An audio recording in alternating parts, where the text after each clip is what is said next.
जों दा दंफैयो उदालगुरि जिल्लानि स्पर्ट्स एसोसिएशननि आन्दाराव उदालगुरि जिल्लानि स्पर्ट्स एसोसिएशननि आन्दाराव जे जिम सामलायो बेखौ जों एसे मोनथिनो थाखाय जों बे समाव दंफैयो जों बेखौ सोंनानै लानि आरो मोनथिनो लानि जिमखौ माब्लानिफ्राय सालायदोंमोन आरो दायो माबोरै सामलायदों बेखौ मिथिनो हागोन नामा? जोङो जिमखौ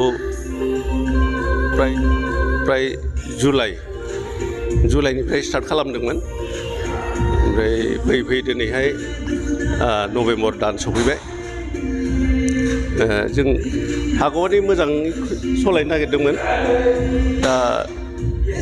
उदालगुरियाव बहुद रोखोमनि बेबायदि जिम जाबाय ओमफ्राय दा थेवबो जोङो नाजागासिनो दङ आरो जोंनो बहुद इकुइपमेन्टस नांगौ रोखोमनि दा गैथा जगार खालामगासिनो दं आरो जेसेबां नांगौ बेखिनिया दंखायो गैद्राय नङा आरो ओमफ्राय जोङो बेखौ उदालगुरि डिस्ट्रिक्ट स्पर्ट्स एसोसिएशननि आन्दाराव जोङो खुलिनाय जादों बेनिफ्राय माखासे मालखौ मालायनिफ्राय लाबोनाय जादों ओमफ्राय जयेन्टलि खुलिनाय जाबाय आरो दा दा फिसखौ जोङो ओरैनो आगोलाव रायलायनाय हिसाबै डिस्ट्रिक्ट स्पर्ट्स एसोसिएशनाव रायलायनाय हिसाबै जोङो 1000 जयेन्ट फिस लागोन होनदोंमोन आरो 500 मान्थलि लागोन होनदोंमोन नाथाय दा जोङो माखासे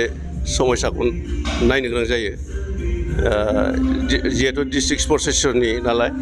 मानसिफ्रा खायसे बुङो जों फ्रि सोलोंनो मोनगोनदां खिन्थु मेनटेनेन्सनि खोथा दङ जिमाव बहुतथा मेनटेनेन्स दङ आरो रिपेयारिं दङ बेफोरखौ सोलायलांबाय थानांगौ जायो बे हिसाबै जोङो दायो 500 थाखा डाइरेक्ट जयेन्ट फिस गैला मान्थलि 500 थाखा जों फिस लायो ओमफ्राय स्टुडेन्टफोरनि थाखाय जोङो स्टुडेन्ट बा प्लेयार माखासे मोजां प्लेयार जेनेबा बिसोरनि थाखाय जोङो कनसेसनाव होदों आरो 300 थाखा करि 300आव स्टुडेन्टफ्रा खालामफैनो हायो आरो ओरैनो जेनेरेल हिसाबै जों 500 थाखा फिस लायो आरो बेखिनि आरो ओरैनोथ' आं रिसेन्टलि 3 मान्थसो जाबाय 3 मान्थनिफ्राय आङो स्टार्ट खालामदों दायो कन्टिनिउ आं खालामगासिनो ओरैनोथ' बडिनि थाखाय नङा बेयो मोनसे गावनि फिजिकेल मोनसे गावनि जिउनि थाखाय मोनसे रैखा होनना बुंनो थाङोबा जिमाबो मोनसे इम्परटेन्ट लाइफआवहाय बे आरो दा फिजिकेल फिटनेसनि थाखायसो खालामदों आरो ने आच्छा आङो दा आंनि गावनि फिजिकेलनि थाखाय आं जिम बानायदों खारन जोंनि जिउआव थांना थानायाव जों जिमाबो मोनसे इम्परटेन्ट खारन बेमार आजारनिफ्राय जों बासायनो हायो खारन निसा बुस्थुनिफ्रायबो जों गोजान जानो हायो जिमफोर लाबा बेबायदिनो आरो